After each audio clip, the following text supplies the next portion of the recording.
اے اہل قلم سر نہا جذبے دروں کے، تسکین دل و جاں ہے سخن تیرا جہاں میں۔ ایک غزل کے ایک مطلب 4-5 شعر اب ملاحظہ کر لیجئے کہ مطلب پیش خدمت ہے کہ کرنے لگے ہیں پشت پہ اب وار لوگ باغ،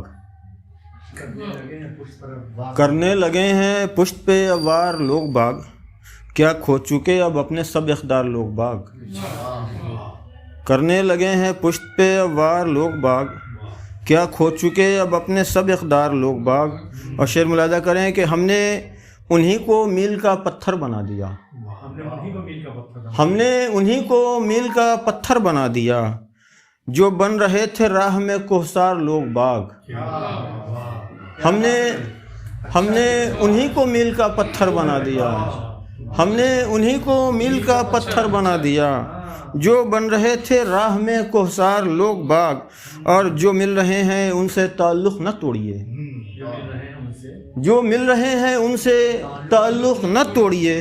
ایسے بھی کم ملے ہیں ملنسار لوگ باغ، جو مل رہے ہیں ان سے تعلق نہ توڑیے، ایسے بھی کم ملے ہیں ملنسار لوگ باغ۔ اور شعر ملاحظہ کریں کہ مٹی سے کٹ کے کون رہا ہے سکون سے، مٹی سے کٹ کے کون رہا ہے سکون سے، کرتے رہو تلاش وفادار لوگ باغ، مٹی سے کٹ کے کون رہا ہے سکون سے، کرتے رہو تلاش وفادار لوگ باغ۔ اور شعر ملاحظہ کریں کہ ٹھہرا دے کوئی گردش ایام کو یہیں، ٹھہرا دے کوئی گردش ایام کو یہیں، یاد آ رہے ہیں پھر مجھے گھر بار لوگ باغ، ٹھہرا دے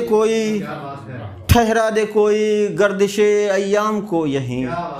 ٹھہرا دے کوئی گردش ایام کو یہیں، یاد آ رہے ہیں پھر مجھے گھر بار لوگ باغ۔ اور آخری شعر کے مشکل میں تھا گھرا میں اکیلا محاذ پر، مشکل میں تھا گھرا میں اکیلا محاذ پر، جانے کہاں تھے سارے مددگار لوگ باغ، کرنے لگے ہیں پشت پہ اب وار لوگ باغ،